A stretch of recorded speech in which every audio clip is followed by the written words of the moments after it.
Hey everybody, welcome to Somatic Fanatic. I'm Dan Sykes. I'm here at Elk River Studios.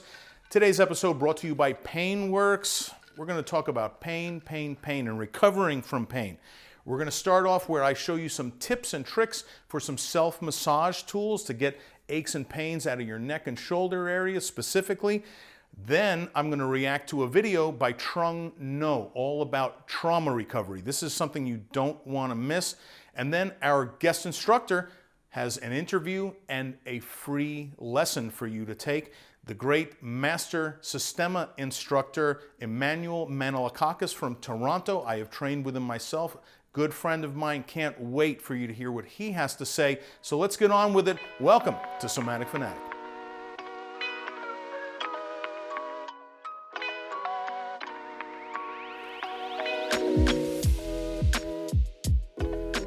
Today's Somatic Fundamentals, I want to talk to you about getting more from touch when you're receiving massage, any kind of bodywork treatment, or when you're doing it yourself. So I have brought along a few tools that are great. This is called a Theracane. This you can find in a whole lot of places, and you can see that it has all these knobs, these cool handles, and it's a little bit, it's somewhat rigid, but I think you can see that it has some give to it. What's great about the Theracane is it can massage areas of your body that are difficult to get to. And one of the bugbears for everyone is right here, called the C7, where the neck starts, where the back ends and the neck begins. This is a classic problem area for nearly everybody at some point in their life or other. So the great thing about the Theracane is that you can use this to feel areas of your body. If you remember in other somatic fundamentals, any kind of body work, all we can really do is apply pressure of some kind to advertise to the nervous system, somatic arts, nervous system training, to the nervous system that there's chronic tension there. And by using various types of touch and movement, we can entice the nervous system to release those commands to contract. Remember, your masseuse cannot release the tension in you. Your masseuse can only advertise to your nervous system to release the tension. And it's your nervous system itself that is stopping those commands for those muscles to contract and allowing that ease to return to your musculature. So let's see, how does the Theracane work? I'm going to work on, maybe I'll turn around and do a couple angles. So you see I have two nice handles, so comfortable to use, and I'm going to use this part. So let me turn around. I got the wireless mic, so you should be able to see this. I don't know if totally backwards. So here's my C7, the infamous C7. And with C7, sometimes people have tension right at the C7. Sorry, my shirt's a little bit in the way. And some people like me have tension a little bit out in the meaty area of the trapezoid, off to the side of the C7. And this, like when I raise my hand and I press into the side of that C7, but out wide like this, not at the bone, but over here, when I'm not training a lot and getting a lot of body work, I actually feel, I can sort of feel it now, a little bit of like an electric shock, a little pinchy electric shock. So with this, you can put this knob, I hope you can see this with my shirt in the way, anywhere you want, find the tension. There's always a nub. And now that it's there, I'll show you what I'm doing with my hands. I can apply this pressure. You see, I can pull away, and this little bit of elasticity in this lets me use these handles very comfortably to apply pressure at any angle I want to whatever I want. Okay. Like we talked about in another somatic fundamentals, once I do this, whether I'm doing it to myself or somebody else is applying this pressure, I have the choice now. Remember, we're trying to feel in more detail. So if the pressure's here, let me turn back around. If the pressure's here on this side of my C7 going this way, because I'm pulling with this hand, right? So the whole thing is pulling in that direction, but set up against my C7. Now I can move my neck from the C7 with the pressure there and back toward it. I can move my neck forward, slowly, of course, move my neck backward. I can stretch, I can move my head at the top of the neck, stretching this fascia on this side. And then I can independently, with my head tilted to the left, I have the option of moving my neck to the right, even though my head's still tilted to the left. I can get the head back neutral again.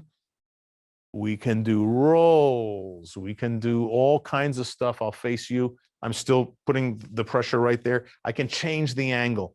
Now I'm the same spot, but now I'm aiming a little bit down, and the same thing. I can move my neck back. I can move my neck toward it, forward. I can tilt my head any direction I want and move my neck. I'm exploring, I'm exploring, I'm exploring. I'm exploring how moving my body while this pressure is still being applied to the nasty part here allows me to feel this part that's under pressure in more and more detail, because it's not just this ball just applying pressure like that and that's it. I'm moving, and all that fascia is getting pulled. You can see in the neck as I'm moving my head, as I'm moving my neck around, you can imagine and feel on yourself how all this musculature, all this soft tissue running up to the head, to the top of the head, is all moving a little bit as my head and my neck moves around, and even as my shoulders move around. And when I've got that pressure applied, it's giving my nervous system many, many more clues as to the total reality of what's going on there, the total amount of unnecessary clenching that's happening in those muscles. Because sometimes you can say that pressure is almost like the flashlight. It's advertising to the nervous system, hey, these muscles are clenched, and you can tell they're clenched because when I put pressure on them, they hurt. If they weren't tense, they wouldn't hurt. So just like I said, if somebody else is massaging you, if you get one of these tools, a Theracane, you can work on anywhere you want. You can, it's so easy. I can work under the skull. Just be careful toward the front of the neck, because your arteries and veins are here. You don't want to knock yourself out. But you can take your time and don't mindlessly put pressure on an area. Change the angle. Look at this. Now I'm changing the angle. Changing the angle again. The same spot. I'm not moving where the ball is, but I am changing the angle, and I'm looking for, where does the flesh want to yield? What direction does it all want to go in? And let's help it go there. Let's not fight the flesh where it doesn't want to go. But look how I'm, look at all these different angles I'm offering. Not just with the angle of the tool, but the angle of how I'm moving against that tool. I can even, I feel that all in the neck. I feel that all up here, even though I'm moving the shoulder carriage around. You can see the stick jumping because moving the shoulder carriage around is having an effect on the muscles being engaged in my neck and up into the skull. And I can feel that in more detail now as I move my shoulder, because this pressure's here. It's giving my nervous system a snapshot of how much chronic tension is in there that I would never get if I was just moving my shoulder, because this pressure here is giving more information, more feeling, and I can feel the interconnection. Let me try to just like kind of reach out. Collapse into it so deliciously. It doesn't, going after tension doesn't all have to be about pain and discomfort. You can do it in a delicious way. I highly recommend a tool like this. A tool that I've seen in much less places, but I'm totally in love with, is this tool for the neck. For traveling, you can do it kind of mildly, like this. And oh boy, let's see if we can. I'm gonna keep turning around so you can kind of see what I'm up to. Oh, nice. Wow. And look how I'm moving, and I'm moving the handles, and I'm just exploring so nicely But again, I'm not doing it like this where I'm keeping totally still. I'm applying pressure to both sides of the neck now, and I'm moving, natural movements, totally natural movements, just back and forth, look to the left, woo, look to the right. Oh, so great. And then once you get hanging around with crazy Russian people or whatever, and everything starts getting intense, now you can go, oh. That's for the people who are really into the extreme stuff. Oh boy. But again, I can bend my neck from the bottom, from that C7.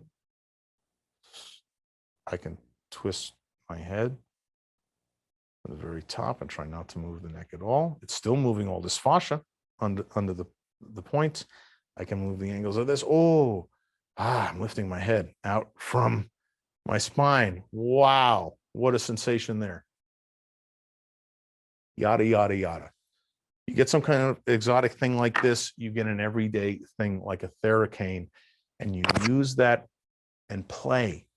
What can you feel that you couldn't feel before? How can you move against that tool to get more information to your nervous system? And then your nervous system, as it gets this information, is going to let go of more and more of this chronic tension. Not something that's going to happen in 5 minutes, not something that's going to happen in one session. Whatever kind of nervous system training you do, you have to do it as a practice. It has to be over and over and over again. You've had a whole lifetime of building up habits. You're not going to undo those habits in one day. But I highly recommend this tool right here. So when you don't have someone to help you, you can help yourself. That's what nervous system training is all about, is about you learning to feel better, faster, move, self-help, move, feel, enjoy. That is your somatic fundamental tip for today.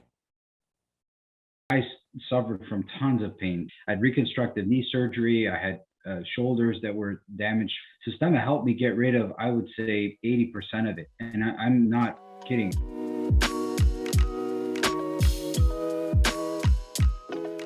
And now I'm going to react to a video suggested to me by the staff. I believe this one was suggested by one of the viewers, put into the comments.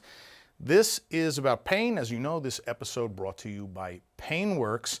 So for people in chronic pain, I think we're in for a real treat. I've never watched this video before. This is Dr. Trung No, who has worked with leading clinicians about chronic pain.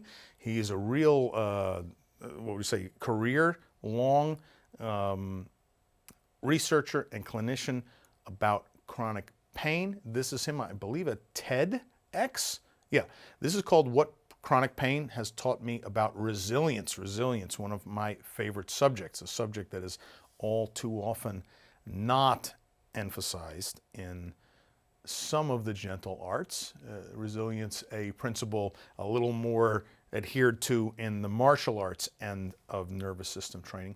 But let's see, it's about 16 minutes long. I will be interrupting the video. I've explained this before. For copyright reasons, it's essential that I interrupt the video, and I'll just interrupt with my musings and whatever I think we might want to think about.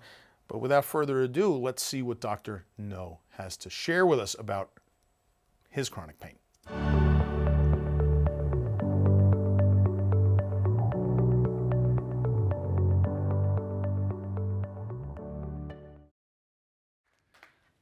Adversity sucks. I've seen it most of my life. When I was younger, I was crammed into the hull of a small fishing boat with 117 people to escape the oppression in Vietnam. That boat was a death trap. We got stranded in the middle of the South China Sea. We almost starved to death because we ran out of food, and we almost got killed during a pirate attack. Somehow, we managed to survive and landed at a refugee camp. That was a traumatic month in our lives. But the real struggles actually began when we got off the boat, because it took years for us to adapt to our new countries. There was the obvious culture shock, but the greatest challenge for us was how we saw ourselves. We were no longer the established members of society. Overnight, we became nobodies. Some people from our boat were able to adapt quite well. At first, they had to work multiple jobs and barely had enough money for food. But after 10 or 20 years, they were able to become highly respected members of their communities. Other people from the same boat broke down, though. They wound up with broken families, in jail, or committing suicide. All of us from the same boat faced a similar form of adversity. So why were the outcomes so different? I kept on asking myself this question, and I guess the universe heard me, because it led me to the field of chronic pain, which is one of the most extreme forms of adversity. Imagine that you have a severe headache that's always there, and no end in sight, but nobody believes you. Chronic pain affects 20% of the world's population and is a major cause of our current opioid crisis. Well, for the better part of the last decade, I've had the privilege of leading a team at Mount Sinai Hospital in Toronto that specialized in chronic pain.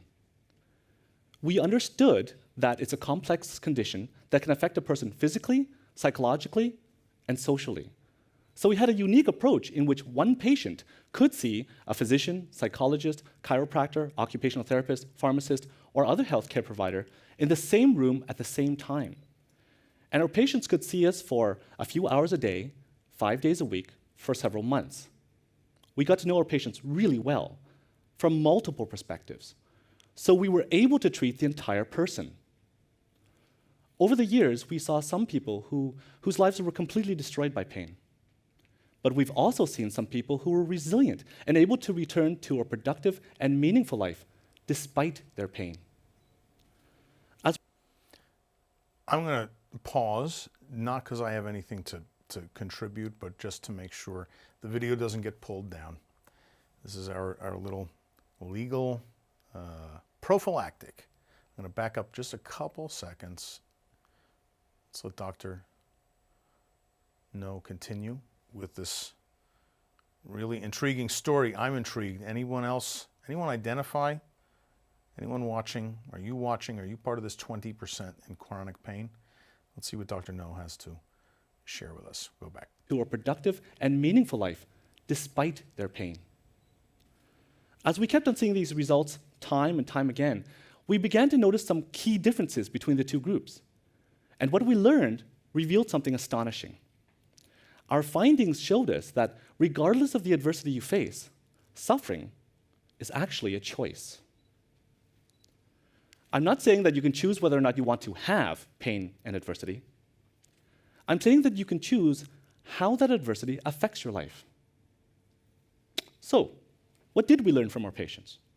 Well, we learned that one of the worst effects of adversity is that it can make you feel as if you've lost control of everything. It can turn your life upside down, unexpectedly, and leave you in a situation that you don't want to be in, and you don't know what to do with. We've seen two types of people in particular who cope poorly with this: victims and catastrophizers.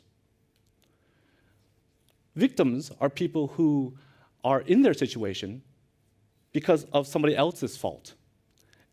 And their attitude is, somebody else caused this, so somebody else should fix it for me. They feel that they don't have to be responsible for their lives or accountable for their actions because life's been unfair to them. Catastrophizers are constantly thinking about the what-ifs of the future. They completely paralyze themselves from doing anything because they're always worried that something bad is going to happen. Then, when there is a self-fulfilling prophecy, it feeds back into the worries, causing this vicious cycle. Wow. What Dr. No just said, I have experienced so many times in my life. Does any of this ring true for you? The victim mentality. The very real situation we all face that someone else has wronged us, and then this sort of entitled feeling that someone else has to come rescue me, with very little sense of I'm in a hole for whatever reason, and I need to find whatever options are available for me to do something about it. And these catastrophizers, the people that like, I don't know what I want to even get started because the next bad thing is just going to happen to me again. He used the word self-fulfilling prophecy. I just want to stop and let that sink in, not just have it pass over like all the other words. This is a real key. There are victims of circumstance, victims of evil, of accidents, of misunderstandings that result in some kind of bad long-term affecting result. And yet, if we completely relegate our healing to others, if we decide in a part of ourselves that we have no direct role in our own healing and journey back from wounded to healed toward resilient, it's never going to happen. I know so many people who talk to me about how they've been healing for 3 years, for 5 years, for 15 years, for 20 years. They're healing. They're still healing. I just said to someone a few weeks ago, if you cut your arm and 3 years later it was still bleeding, would you describe to me that your arm is healing? Or would you think that maybe your arm is not healing if it were 3 years later and it were still bleeding? Something to think about. Healing from the martial arts world should be an event that occurs over time and then concludes. It is not a permanent lifestyle of healing and healing and healing, and I'm just healing and healing and healing. We've all met people like this that are on sort of like a permanent lifestyle of healing. And I would like to suggest, I think what Dr. No is hinting at as well, as that permanently being in a state of healing is sort of a victim mentality or catastrophizer mentality where I'm not going to go on and heal. I'm just going to always be in this process of healing, and that process never ends. I think we've delayed enough to not get the copyright police on us. Let's go back to Dr. No. So while victims are preoccupied with the past and catastrophizers are obsessed with the future, resilient people take ownership of the present by doing something now to better their situation. There was a patient who really hit this home for me. Her name's Teresa. She grew up in an abusive family. She struggled with eating disorders, and she was kicked out of the house when she became pregnant at 16. So she had to quit high school and work at any jobs available to support herself and her son. But then her knee starts giving out, and she can't work anymore. So she goes for an operation, which fails, and then she comes to us with chronic knee pain. When we met her, Teresa was facing physical, emotional, interpersonal, and financial problems. She was so overwhelmed that she purposely burned herself because the pain from the burn took her mind away from all the other crap in her life. How bad is your life if you have to harm yourself to find relief? Well, we obviously had to provide her with some emotional support, but we were blown away by her amazing attitude.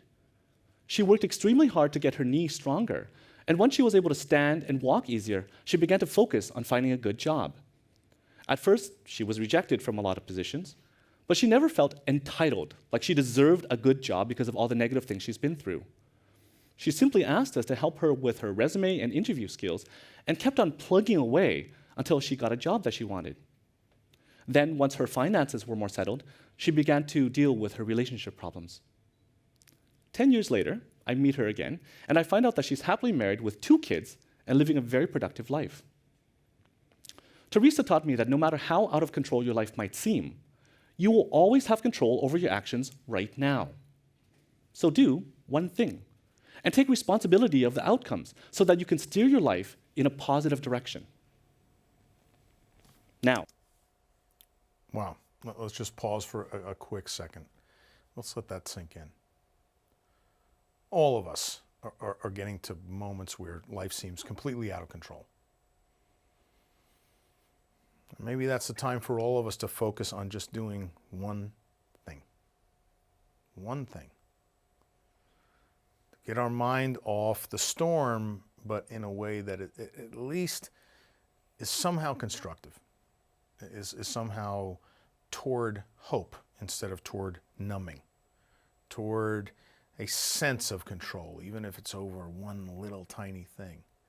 Not getting to the point where we're having to harm ourselves just to get relief. It's so encouraging to see that he ran into her 10 years later, and what a turnaround it is. Let's keep going. Everything that you do takes time and energy, which we all have a limited supply of. So you can't always concentrate on just one thing because life happens. You still need to meet your deadlines at school or work. You still need to tend to your kids or take the car to the shop if it needs repairs. Some people get overwhelmed by all of their activities because they don't manage their time and energy properly, so they aren't able to handle or cope with any problems. These are the yes people and the go-getters. Yes people are like everyone's doormat. They'll do everything for everyone else and leave themselves with no time or energy left. On the other hand, go-getters try to do everything all the time, so they deplete their resources. Resilient people accept that their time and energy are limited, and they understand that in order for them to take care of others, they have to first take care of themselves. So they make their own well-being a priority. One of our patients, Curtis, is the nicest person you ever meet. His work is physically demanding, which isn't great for his chronic low back pain. But on top of that, his supervisors takes advantage of his good nature and keeps on telling him to do extra work, which Curtis always agrees to. Then, after work, his son asks him to play, but he's in so much pain that all he can do is lie down. When Curtis came to us, he was constantly on the verge of tears because his pain was getting progressively worse and he felt guilty about neglecting his son. It was pretty obvious that all of his extra work for his supervisor was perpetuating his pain. So we asked him why he kept on doing it. And we find out that it was because he felt intimidated by his supervisor. So we trained him to be more assertive and got him to practice standing up for himself. Eventually, he was able to develop enough confidence to finally say no to his supervisor's unreasonable demands. The very first time he did this, his supervisor's jaw dropped. We were so proud of him. Ever since then, Curtis has been setting aside time for himself to relax so that his body could recover and rest. Over time, his back pain improved and he was able to play with his son again. So Curtis taught me that if you want enough time and energy to do the things that are meaningful in your life, then you have to establish your boundaries and take care of yourself. Now, there are some people who take this to extremes because they feel so miserable. They'll either push everyone away or they'll become completely dependent on others to take care of them. These are the recluses and the perpetual patients. Reclusive people push everyone away because they just want to be left alone. But by doing that, they cut themselves off from any emotional support. On the opposite end of the spectrum, perpetual patients take on the sick role and do nothing for themselves, so they lose the chance to develop any coping skills. Effectively, what both are doing is they're removing themselves as active participants in society. Resilient people understand that no matter what state they're in, they're still a valuable part of the human collective. So they make themselves an interdependent part of society by using their relationships to get their needs met while finding different ways to give back to others. There was a patient named Lily who lived as a recluse because of chronic pain in her legs and because she felt bitter toward her family for deserting her. She'd been divorced for many years, and her adult children don't talk to her. So over time, she gained weight, she got weaker, and she became so depressed that she was at risk for suicide. It turns out that during her marriage, she cheated on her husband, and it was her guilt about this that made her feel unworthy of any relationship for all these years. When this fundamental issue finally came to light, it became clear to Lily that she needed people in her life again.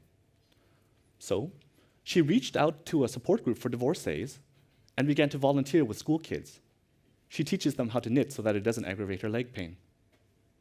Well, once she got the proper support from her group and something to look forward to in her volunteer work, her pain and mood improved. So Lily showed me that if you want to move forward from adversity, you need a strong social network so that you can draw strength as well as a sense of meaning from others. But some people still struggle to move forward, even though they have the best support network. This is because they have very rigid expectations of how their lives ought to be. We call them doctor shoppers. They believe that their lives should be the way it was before their pain began. So they put their lives completely on hold while they jump from doctor to doctor to find an immediate cure for themselves so that they can go back to their normal lives. But chronic pain is multifaceted, and most of the time they can't find a quick fix. So their condition worsens because they feel more and more hopeless with every failed course of treatment. Resilient people are able to let go of their expectations of how things should be, and they're open to different possibilities. A great example of this is the story of Candace. She's a talented painter who many years ago decided to put her art aside in exchange for a stable job at a factory. She figured that once she got her retirement package, she'd be financially secure enough so that she can return to her passions full-time. At least that was the plan. But just a couple of years before retirement, she injures herself and winds up with chronic pain in her arm that prevents her from doing her job. Since she had already invested so many years into her plan, she was determined to fix it. But every course of therapy and every return to work attempt fails, so her pain and her mood got worse.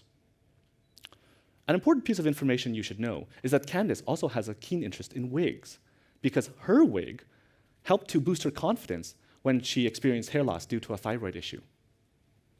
Well, one day she's visiting Toronto, and she happens to walk into a busy wig shop. Then she begins thinking to herself, this type of a service would really be helpful in my hometown of Sarnia. Now, if she had been stuck on trying to find a cure for herself, that might have just been a passing thought, and she may still be looking for a cure today. But instead, she was able to let go of her original life plan and began talking to the store owner about her idea. It was risky for her to start something new at this stage in her career, but she found it easy to dedicate her time and energy to because she was so excited about it. With that much passion and hard work, it seemed inevitable that her store would be successful. She still has pain in her arm, but it doesn't affect her that much because she has a fulfilling job, improving the lives of cancer survivors and other people who've experienced hair loss. So, the final lesson that my patients taught me is that life doesn't always lead you where you want to go, but that's okay, because there are other, potentially better paths if you're open to them. I'm personally thankful for all of these lessons because a few years ago, they really helped me to better deal with some significant struggles in my life. My wife and I had 3 miscarriages while trying for a second child. It was an emotionally challenging time for us, and it could have caused a lot of damage. But knowing what I did for my patients, I chose to be interdependent by getting support from my friends and family and by helping my wife in any way that I could. Talking about our miscarriages was hard, and I see why a lot of people don't do it. But it was comforting to find out that others had gone through it too. While I was processing everything that was going on, I still had to work, do the house chores, and take care of my toddler son. So in order to prevent myself from being overwhelmed, I chose to make my own well-being a priority. I set aside time each night so that I can relax and laugh with my wife. I also set limits on how much work I would take on each day. Work was stressful, but the biggest stress for us at that time was our sex life, because it was always, it's time, let's go, or don't touch me, I'm not ready yet. The first one was her, the second one was me. So we let go of our fixation with conceiving a child and became open to adoption.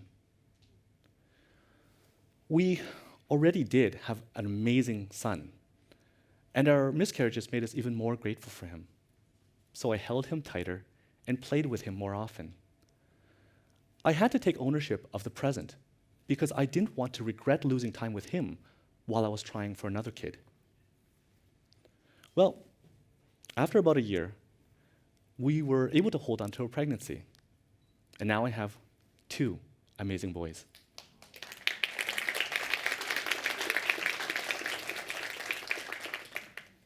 Every one of you will face some form of adversity in your life.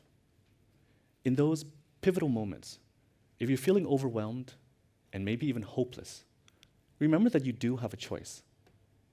You can't control what life throws at you, but you can control whether adversity will bend or break you. I hope you choose the path of resilience.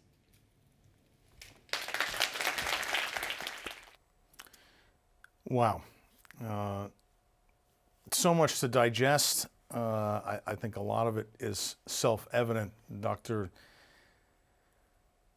Many speakers tell us their story at the beginning. And for a lot of correct reasons, Dr. No chose to wait to tell his story at the end. And what a powerful story it was for me in particular. My family also produced two beautiful boys, and for lots of reasons, as the time for our third child came, our horizons were opened to adoption, which had never been seriously considered by us. And what a miracle it is that for us that our eyes were open to this path. And my daughter is now, as we shoot this, 13 years old. And we're so blessed by this. So adoption always close to my heart. But his main point is that we have life plans, but life is so abundant. There's always another way of something that's fascinating. I'm hosting Somatic Fanatic right now. 10 years ago, there is no way I could have imagined I would be involved in this work in any way at all. My life had nothing to do with this.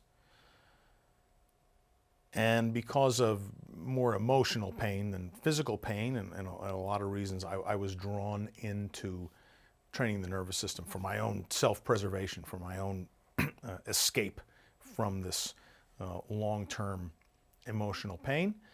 And slowly by slowly, the benefit I felt was so overwhelming that I felt more and more of a draw to make it my vocation and to bring this good news to everyone, that we have natural capacity to find agency, to find options, to find resiliency in ourselves, even in the darkest of times, or say the aftermath of dark times, after we've healed and can absorb and feel that ability to maybe do simple things toward our own recovery. Amazing talk.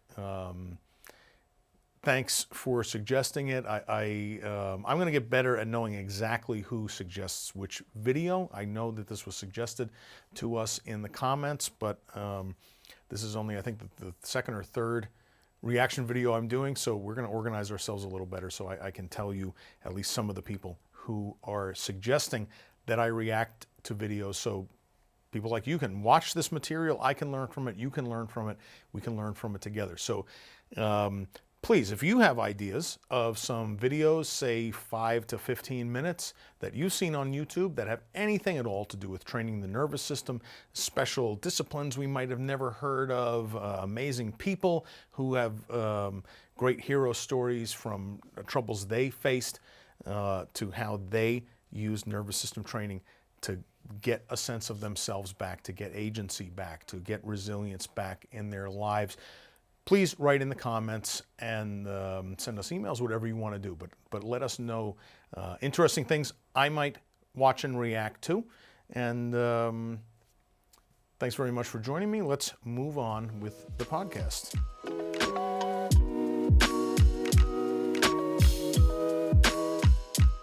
To the guest of the hour, as I told you earlier, I'm really so excited, not just because Manny is the first Systema instructor we've had on, but it's really an honor to have someone at such a high level who has such a well-established school in Toronto called Fight Club, who studied under the legendary Vladimir Vasiliev and remains close for many decades now, I guess several decades. And we're super excited to have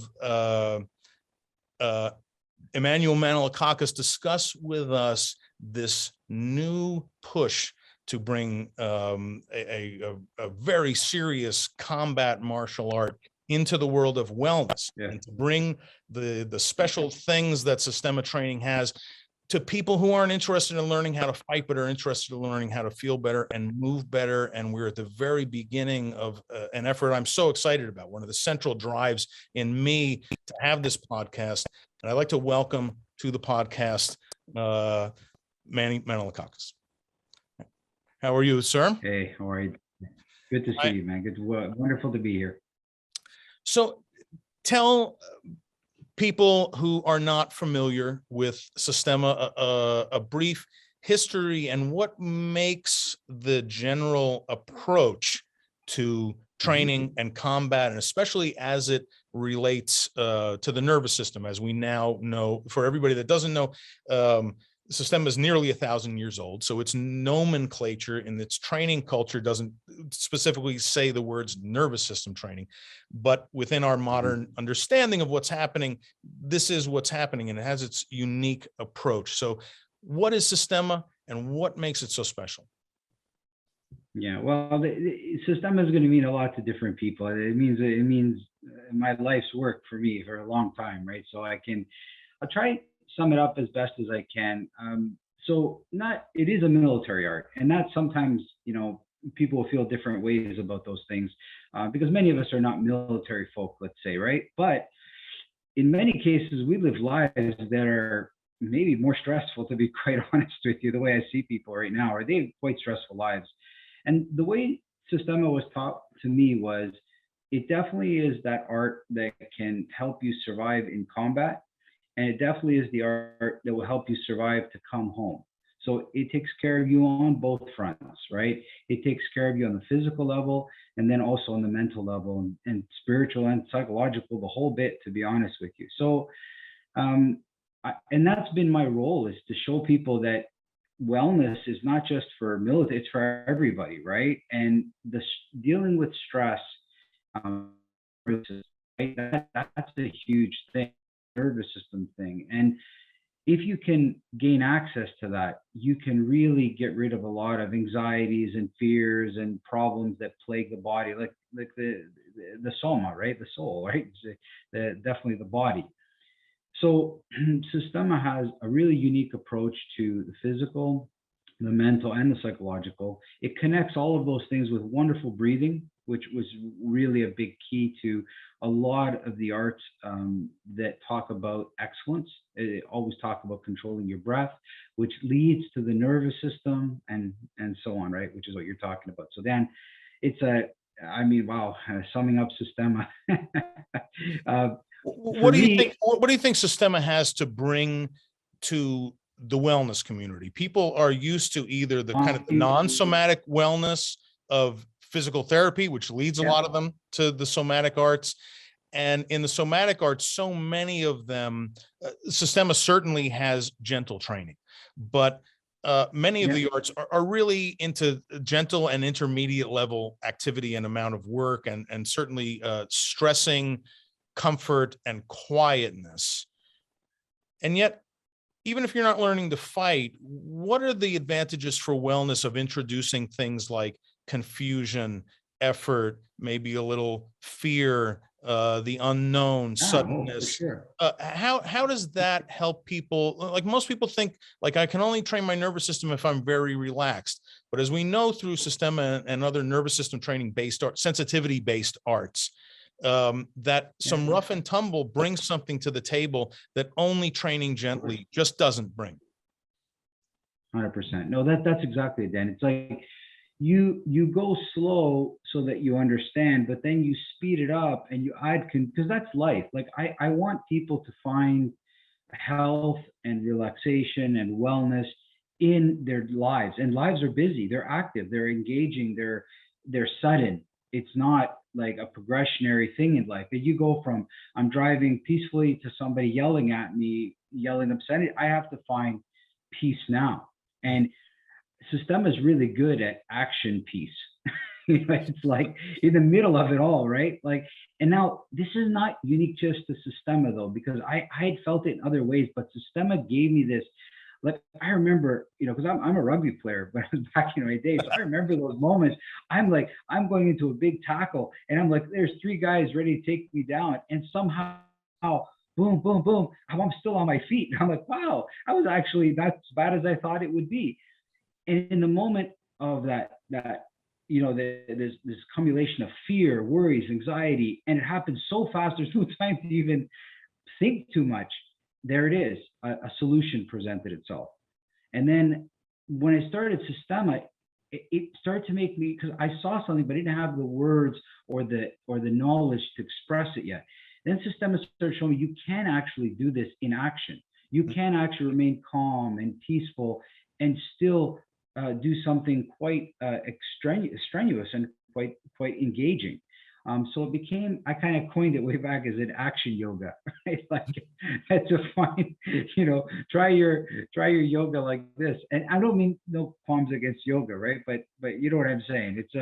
It's like if somebody's, attacking you or yelling at you, you need to find peace there. And you need to, not just peace, but you need to excel. And not only excel, but maybe be victorious. The options. This is what people think that the gentle is weaker, but it's actually quite a bit stronger. And that's what Systema has shown me over the years, is that there's a softness, a mobility, a flexibility, a health, but still a lot of power and a lot of confidence that comes from it, right? So that would be how I would explain it too. It's really it's meant for action. There's no doubt about it. So talk to me about the training of panic and pain and how people in pain can benefit from Systema training. Good. So I suffered from tons of pain, like not with anything. Before Systema helped me get rid of, I would say 80% of it. And I'm not kidding. I had reconstructive knee surgery. I had shoulders that were damaged from years of sports.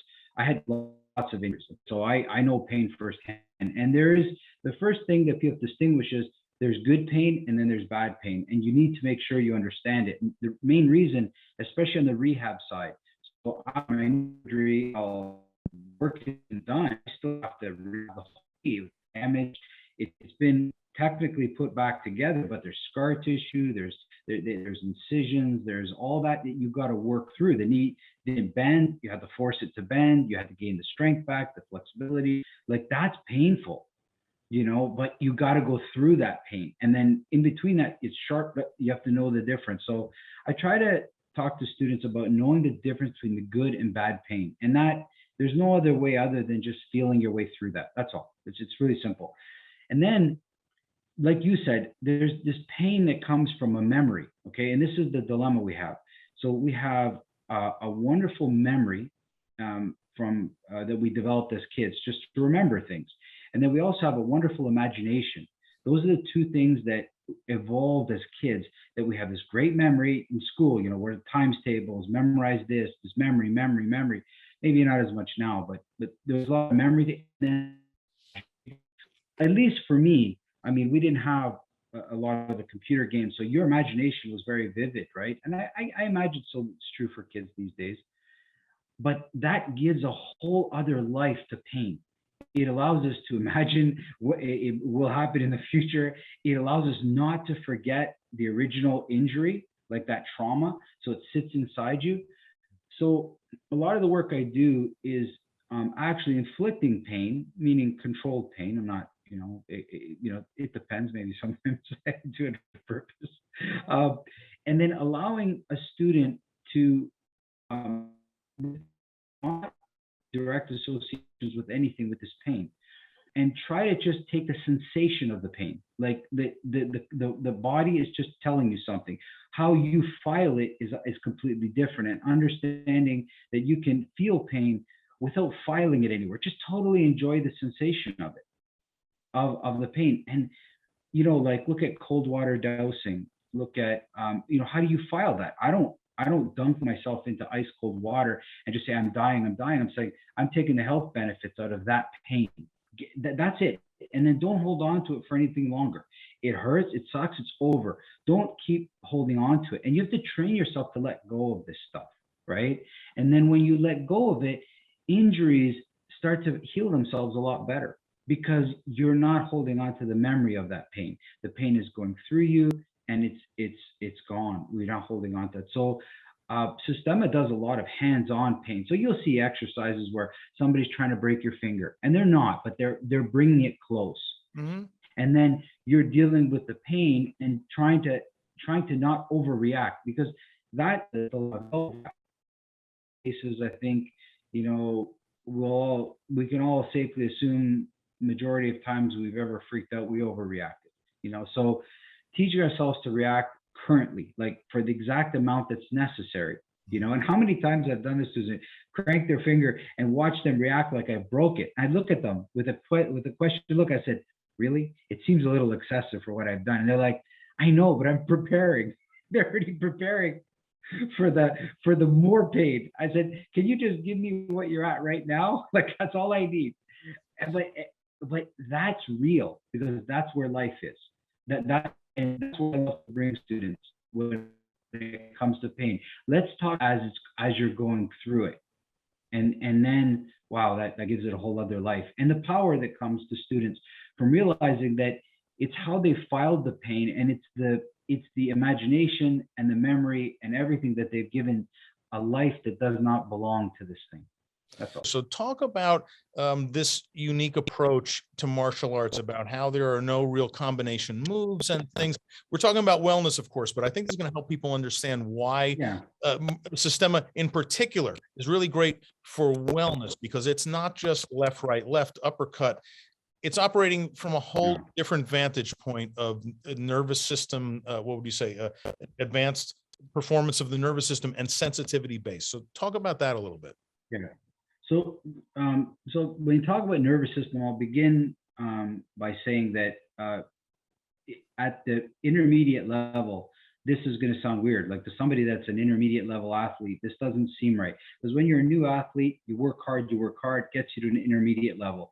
And then you try to use that same template to take you from intermediate to pro, and it doesn't work. At the pro level, it's all nervous system control. There is just an influx of stress and information, and the speed and the power. It's too much. If you don't study how to control that, it's just going to be a mess. So I fully understand. Somebody sitting there when you talk about nervous system, you'll see. Just wait time and you'll see. Right at the high levels, it doesn't exist. And I'm not saying this. My information. I have some high-level trainers at sports teams, and when they evaluate an athlete for a coach, so if a team is making a trade from one player in the NBA to another player in the NBA, the trainers are looking at them, and they're not testing them like people think muscular. It's nervous system. Nerves control the muscles and how quick they fire, and the potential and all that stuff. So it's beautiful stuff what you're saying, but maybe some people don't fully understand. It's a huge topic. So when you're talking about sensitivity, there's two things. We train sometimes technically, like in different things, whether it's yoga or Systema or Felder, whatever it is, right? But we live our life by emotions. And when you say sensitivity, this is your emotion stuff, right? Like your emotion come. Somebody can slap me in the arm and not bother me. Another person can touch me lightly and just absolutely annoy me, because it's the way with which they touched you, right? It's the way the sensitivity they gave you on contact. One was a hard hit that was like, you know, good job. Another one was an ignorant touch that lit you up. So sensitivity training is so important for people to understand. And you can do it a lot of ways. I mean, I so many, you know, the most best sensitivity training I had, just really quickly, I got a sunburn, and then I went to class, and every touch I was like, commenting to me saying, you're moving so well today. I said, I got a sunburn and skin until I had a sunburn, and then any touch I was reacting right away. I said, why don't I do that all the time? I should react. And then it changed my training a little bit, right? So I was removing much more from contact, as they say, right? So sensitivity training, as it deals with emotions, is real life stuff. To me, it's real life. So tell me, when people are Okay. interested in training for breathing, when they come through your door and they already have that in mind, what are the kinds of things they're experiencing? What have they might have tried in the past? What are their health and wellness concerns? What brings people through the door that say, I really think I need to breathe better. Can you help me? Well, let's be honest. I think now people are realizing more and more that breathing is critical. And I don't know how it brought it to the forefront, whether people writing books or the stuff that's being covered. Train, and within one class say, there's a lot to this breathing stuff. They literally will say that to me. And I'm talking about kids, adults, old people. Like, it's amazing. People I would never have thought that even be interested in breathing. So there is definitely something to it. And it's best to show breathing drills and exercises and allow people to explain to you what they experience. It's like I try to avoid the need to tell them what they were. I said, how did that make you feel? How was your energy levels? You know, in many cases when you breathe, it doesn't only calm you down. Sometimes it gives you a better experience. Sometimes when you breathe, it's like, wow, I could enjoy this class more, or this was a very tough class, and I was able to get a lot more out of it because of it. So enhanced experience is probably the first one. And then just like, oh, you know what? I got a great night's sleep. Like the breath, and they apply it. And in many cases, sometimes if there's a question underneath the surface, like they have not everybody wants to tell you right away what their problem is, but you relax them and say, this problem. You see it all the time. They pull me aside. I have this problem. It's my friend. Yeah, my friend. Yeah. But it's because I think people want to get stuff off, and it brings them to get stuff off their chest or laugh a little bit, because I don't know. I see people nowadays too dissatisfied with life. I don't know. I understand why, but it seems like dissatisfaction rules the day. I don't know why. It seems like people dissatisfied about stuff that I know years ago wouldn't dissatisfy you. It seems like we set the bar, just so high sometimes that everything disappoints us, right? So people are, I find when they breathe a little bit, it just makes people right. They see things in a better way. They're like, yeah, you know what? I already had a coffee. I didn't need that specific coffee. There was 5 coffee shops before that. You're like, I remember being at an office where they offered free coffee for the employees, and the coffee was fine. It was fine. It was free coffee. But the store that was selling it for $10 a thing, the person was late, is stuck in traffic. They couldn't open up the store, and people were losing their junk. I said, guys, I understand coffee is important in the morning. I like coffee too, but you have it right there. It's right there. Yeah. But it was like the level of dissatisfaction. I said, we've got to bring this down, guys. We are in a good place. Okay, it's not that bad for us. So I find when I show breathing and I give it to students in such a way that's slow and steady. So I give them a way of understanding breathing that they'll train probably for the rest of their life. That will be part of for the rest of their life. But then I also throw moments of suddenness in there where, like, in Systema, a big punch in the stomach, there's no breath now. And it's amazing how much you appreciate breath when it's gone, right? When it's absolutely gone. And there was a clip for some of your viewers if they want to watch on YouTube where we were doing the first hand-to-hand fighting seminar in the water. And I was part of this seminar, and it's on YouTube somewhere.